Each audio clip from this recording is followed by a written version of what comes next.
everyone, welcome back to the first official episode of the Ultimate Vodcast. And today, like promised, I am here with my friend Thandiwe, who is a trained psychologist, and she's just going to help us understand what depression is, how we can, not really avoid it, but how we can deal with it, the symptoms, the causes, and just to remove the stigma of what we have about depression. So, Thandiwe. Thank you, Grace, and I am happy to be here. Yes, I am a trained psychologist and I work at Pathways Psychotherapy Services, a company that I co-founded with my partner, Sandra Shadungu. And yeah, we are happy to be doing this work and I look forward to sharing information with you. Great. So, I know you already told us who you are, but can you just dive a little bit deeper into who Thandiwe is, why you even decided to become a psychologist, and what you kind of learned so far? Okay, so I've always been somebody who's been passionate about understanding mental health.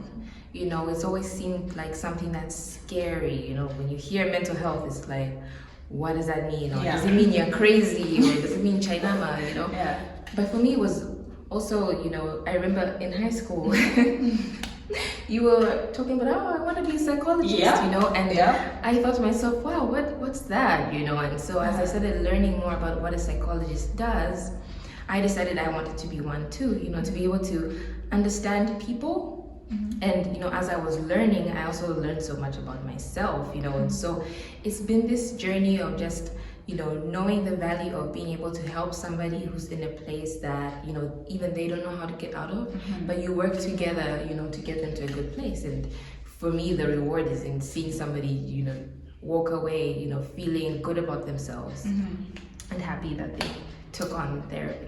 Definitely. And thank you for reminding me that we had a conversation in high school about you wanting to become a psychologist, but you see how everything works together, that we're still here talking about psychology, but now we're helping people. So yeah, that's an amazing story. So without wasting anyone else's time, let's just get straight into the questions.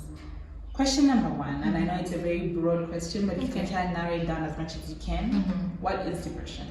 Okay, so depression is a mood disorder. Okay, so when you want to think about what is a mood disorder, you think of mood first. A mood is kind of like a season, right? So the way you get summer, you know that you get more sunny weather, clear skies, hot, warm days. You know, when winter is more cold, you know, it's a little bit more rainy, dark, cloudy. So yes, so your mood is like your overall season, right? And then what depression does is that it kind of strips you of the ability to have other moods, you know, so you kind of stay in a stuck state of kind of darkness, you know. So what it feels like most of the time, you know, there's different kinds of depression, but for some people it might just be an emptiness. They can't feel anything. They'll describe it as it's very dark, like the dark night of their soul. And then other people might say, I feel sad a lot of the time, I cry every morning, I wake up crying, you know, but the point is that they're stuck in a state that they can't get out of. Wow, okay. Wow, definitely. No, thank you so much for like explaining that. I think a lot of people may be going through what you're talking about, but they don't know that it's depression. So thank you for just giving us the basic understanding, just so we're aware. Okay. So our next question is, what are some of the common causes of depression? Okay, so there's so many different causes, but first you'd have to think about what type of depression is the person suffering from. So major depression, which is more clinical, is caused by, you know, something that goes wrong in the brain. So our brain, you know, releases happy juices, and sometimes the brain can't take in any more of that juice. You know, it's called serotonin, and so they need medication to help them take up the happy juice again, because the brain just stops taking it. And so major depression, you know, is usually you're born with the condition, or it runs in the family. So it's not that something that you can just decide, you know. But then there's also situational depression, where like something traumatic happens in your life, you know, you lose your job, lose a loved one, you know, even just like losing a body part, you know, just a major change could cause a shift and keep you in a stuck place. And so there's so many risks, especially situationally, you know, trauma, childhood trauma, you know, can cause depression and so many things. So it's good to just, you know, be aware of, does depression run in my family? Okay, if not, what's going on in my life that, you know, could put me at risk, you know, heartbreak, you know, anything that you can't cope with could also be a trigger for depression. Wow. Okay. So, what are the symptoms of depression? How can somebody identify that they are depressed? Okay, so as psychologists or therapists, we use a book that helps us to outline the behaviors, and it's a diagnostic manual. Okay, so for depression, there's different criteria that you have to meet in order for you to be depressed. So first of all, you'd have to be depressed for a certain length of time for you to get that diagnosis. So usually it's about 4 weeks, about a month, you know, and then also a change in behavior. So things that you used to enjoy occasionally, like if you used to love music, used to love food, those things don't give you enjoyment anymore, you know, that's a sign. And then also just feeling that you can't connect to what you're feeling anymore. So some people go numb, and that's also a big sign. Isolating yourself, you know, not wanting to talk to people. Also being very irritable, you know, sometimes, you know, you become very sensitive and anything can kind of, you know, shift your mood. And that can also be a sign of depression. And so you actually, something worth noting is that a lot of women, you know, during their like menstrual cycle, some people get diagnosed with what is called Pmdd, Premenstrual Dysphoric Disorder. It's also a form of depression, you know, and it's very real. And so you kind of also see these similar symptoms, but it tends to also fluctuate. Yes. Oh, okay. Wow, I did not know that. There's so much actually around depression. Clearly. What are some types of depression? Okay, so like the first one that I mentioned, major depression, where, you know, you're more or less born with it, you know, and something happens in your brain. And the second one, which was situational depression. But then we also get bipolar disorder, which is a kind of depression where you fluctuate from really low moods to like extreme high moods. So it's called bipolar because you're going between two extremes, mania and depression. Does it have to be like a rapid increase? So there's two types of bipolar. So sometimes you fluctuate, and sometimes you have months of depression, months of mania. Okay. So you might be like, oh, what's going on, you know, and so that could be a sign of bipolar. And then also a lot of women postpartum get depression, you know, and so there's also postpartum depression and also premenstrual dysphoric disorder. So and also seasonal affective disorder is also a type of depression. And usually in countries where there's winter months where they don't get enough sunlight, they also get affected by that. Wow, I did not know that. Okay. What are some coping mechanisms of depression? How can somebody, I guess, cope with their depression? Okay, that's a really good question, because, you know, sometimes, you know, when it comes to healing with mental health, it's not the same, you know, as with other, you know, illnesses where you like take a drug and instantly you're fine. You know, sometimes it's more about maintaining a healthy state. So you find that people expect to, like, they feel depressed and then they feel better and then they feel depressed again, you know, and so it's important to remember that you have to do certain things to help maintain that healthy state. So for example, with depression, you find that while your diet, for example, what you're eating can affect your mood as well. So it's good to have a really good diet in terms of cutting out certain foods, you know, eating what's healthy for you. And then of course, you know, getting some exercise. It doesn't have to be too much exercise, you know, but having that movement, you know, allows your body to release more of like the happy hormones. And then, of course, reaching out for support, you know, because depression kind of wants you to isolate yourself, to be alone. And as humans, we're wired for, you know, attachment, we're wired for, you know, just relationships. So it's good to keep in contact with the people that you care about. and also reaching out for support from, professionals who can deal and help you with that condition, So there's so many things you can try, but just knowing that everybody is different. So what might work for someone else might not work for you. So it's also good to find out what helps you out of, a dark place or a dark mood. Wow.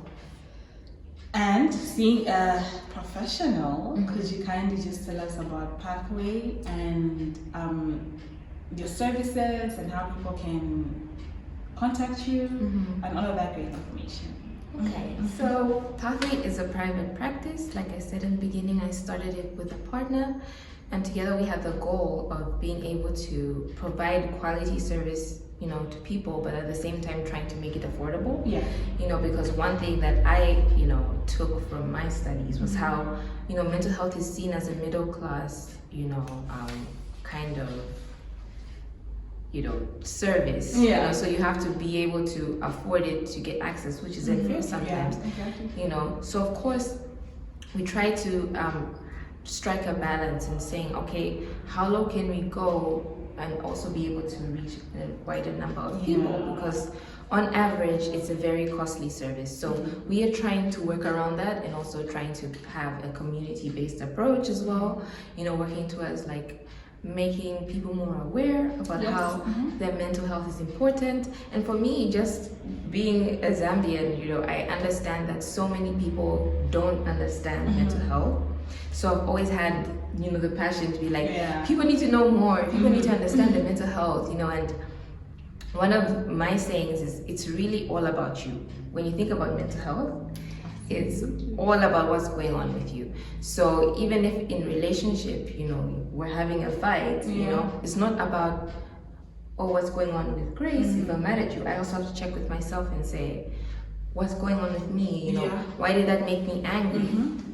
So yes, mental health is something we are very passionate about, and it's more educating. We started this because of educating people about mental health and also giving them access to the services, So Pathway really aims to have quality and access. Wow. Yeah. That's amazing. One question that I think a lot of us have heard or have been part of a discussion where this has been the topic of discussion is, can Christians get depression? You and I are both believers, and I think we've grown up in the church and definitely heard some conversations or even the pastor preaching about, if you've got depression, cast it out and this and that. Kind of makes you feel like if you're struggling with it, then it automatically stigmatizes you. So I just wanted you to kind of help somebody out there and myself as well understand the dynamic between depression and Christianity, and if they ever intertwine, and if it is possible for a Christian to be depressed. Yeah, that's a very good question. And it's something that I thought about for a long time, even when I was studying. It was a question of, what is my role here? Even as a therapist, kind of you think to yourself, okay, how do I fit in to the bigger picture? And so the understanding for me came when I also realized that a lot of the principles of therapy are based off of the Bible. The Bible literally is the baseline, for what we do in therapy. For example, we have this treatment method called cognitive behavioral therapy, and the whole basis of CBT is that how you think affects how you feel and how you behave. So everything starts with your thoughts. And so going back to the Bible, it basically talks about how you are transformed or be transformed by the renewing of your mind. So it stresses the importance of what you're thinking, leading to transformation. And you find that even when you're dealing with depression, depression is surrounded by a range of dark thoughts. And as we work through those dark thoughts, you find that the person starts to get better. So it was also just understanding that everything that we do is not just, it doesn't come from nowhere, it comes from somewhere. And just like the law is based off of the Bible, in the same way a a lot of therapy principles are kind of based off of teachings in the Bible. And so even when I think about how Jesus is a wonderful counselor, you know, to us, you know, he also uses us as therapists to be able to counsel other people, you know, and in the same way that he has doctors, you know, who would prescribe medication for a treatment, you know, we would also do the same thing, you know, work with our training and our understanding of the human mind and give you evidence-based treatment on that. But obviously the evidence-based treatment is also in line with what you're getting from the Bible. Wow, that's amazing. Thank you so much. You should read Changes That Heal if you're wondering like how they mix. I think that's a really good book for any Christian wanting to know, like, I'll definitely look for it. Somebody has watched the video and they've identified themselves with all the symptoms that you mentioned, and they say, you know what, I feel like I am depressed, and I'd like to get in contact with Thandiwe. So how can they do that? Okay, so you can reach us on Facebook or Instagram. So on Facebook, we are Pathway Psychotherapy Services. We have a page there, and you will find our contact details. You can either give us a call, send a message on WhatsApp, send us an email, and because we work strictly by appointment, we'll then schedule you in, you know, for consultation. And we normally do consultation because it allows us to know how we can support you best. You know, it's kind of like when you see a doctor, they kind of have to first gather all your symptoms and understand what you have for them to treat you, and that's what consultation is all about. We also have to gather what's been going on with you and then formulate a treatment plan for you. And so you can reach us on Facebook or Instagram, and Instagram is actually a good place for you to also get mental health tips. So if you follow us at Pathway Therapy ZM on Instagram, you'll be able to get like different mental health tips. We'll be doing different series, and it's great. It's really, really good. So to normalize the conversation of mental health in our society, how do we take on that responsibility to say, hey, or let me put it like this. We're all supposed to be our brother's keeper. Okay. So if we see a friend of ours is going through something similar to what you said, and we're not professionals, we don't know how to deal with it, how can we handle it in that moment the best we can? Are there any tips that you can give us to kind of manage it until they see a professional? Okay, so that's a really great question. You know, I usually tend to speak to both parties, so the person who's reaching out and the person who's receiving the information. So if you're somebody who's depressed, you know, sometimes there's a limitation to what support your immediate family and friends can offer, you know, because they're not trained in that. So you find that they'll be speaking to you from their own experiences, and they'll be giving you advice based on what they know. So sometimes that can also feel like they don't understand you or understand where you are. So it's just that expectation, just managing that expectation that they do want to support you, they just don't have the tools on how to support you. So usually what I say is that, okay, if you don't have the tools on how to support someone, then you can ask them, you know, you can throw back a question and say, how would you like me to support you? And it could be very small. It could be like, do you want me to sit and listen? Do you want me to help you with, you know, the dishes today? Or should we go for a walk together? Or would you like me to call you on certain days? You know, that gives them the understanding that you care and you want to know how to support them and you're willing to listen. And of course, even then, you know that, okay, if this is out of my capacity to help, I should help them seek the right support in terms of professional help. So they go and see a therapist or a counselor and they start their treatment so that they can actually get better. Wow, okay. So we shouldn't try and be counselors ourselves. No. If we don't have the qualifications, we shouldn't do that. Not at all. Okay. Just putting it out there for those who feel like I've got a calling to make sure you've got experience, because this is somebody's life that you're dealing with. You don't want to take a chance on someone if you know that you don't have the qualifications. Let the people that have done the work, that have got the qualifications and that are trained to deal with this situation. We know you want to help, but look at the bigger picture. This is somebody's life, and if you know you're not qualified for it, let's just not even go there. Yeah, so you help in the ways that you do know. So yes. Contact, if they can contact someone on their own, you help them to contact. Yes. Or if they can do, certain things that they need support with, you can support them. But in terms of trying to treat the disorder itself or where they're at, it's better that you refer them to someone who knows. Absolutely, absolutely. Wow, it's been such an amazing interview, and you've given us a lot to think about. You've given us nuggets to, digest on, and just to really have an understanding of what depression is. And should I tell them how to surprise? No, go ahead. Okay, so this is going to be a 4-part series, you guys. Depression was the first one, and then we have anxiety, and then substance abuse, and relationships. Okay, so we've got depression out of the way, and we have these other 2 to come, just to wrap up the whole mental health discussion. The reason why we decided to do a 4-part series is because we realized that people might be going through different things, and we don't want to just focus on one aspect of mental health. It's such a broad thing that even when we were trying to find questions, we didn't really know where to tackle from, because one question we talk about anxiety, and then depression, and then substance abuse, and we said, you know what, why don't we just cover everything, but to give each situation its own attention. So we've done depression, and then next week we're going to do anxiety, and then the week after that, and so on. So stay tuned, and please share, because you do not know whose life you're going to save. You do not know what this conversation is going to do for somebody.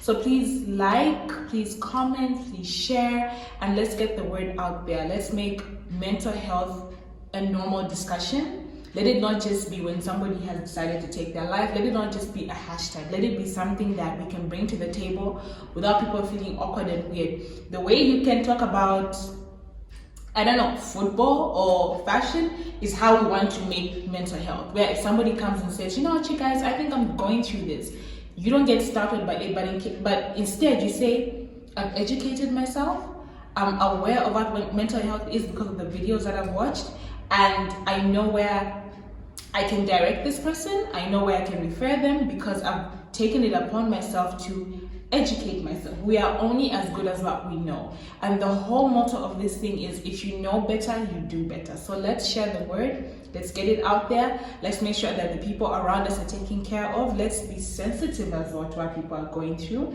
If somebody even thinks they're going through depression and they haven't done the 4 weeks, or they haven't had a long period, still be sensitive to the issue and take it with seriousness. Don't make them feel weird. Don't make them feel awkward. You don't know, this might be their step of faith and a step of courage to actually say it out loud and say, I think I'm struggling with this. So let's all be kind to one another. Let's be loving to one another. We do not know what people are going through, and we cannot walk around pretending that everything's okay and everything's rosy. People are going through some real problems here. So any last words?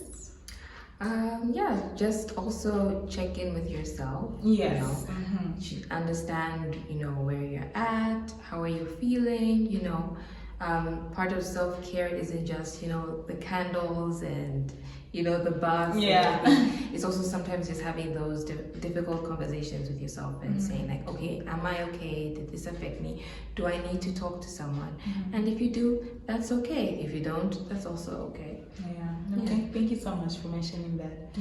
So guys, see you next week when we discuss anxiety, and please share the word. That's also another big issue in our society, and let's get enough people here so that we can make this discussion public and we can get the word around. So thank you so much. Thank you, Thandiwe. You're extremely busy, and you finally just had enough time to squeeze us in just so we can have this discussion. And thank you for even committing to having these other episodes and just getting the word out there and getting your services and your center out there as well. So thank you so much. No problem at all. And see you guys next week. God bless you and take care. Bye.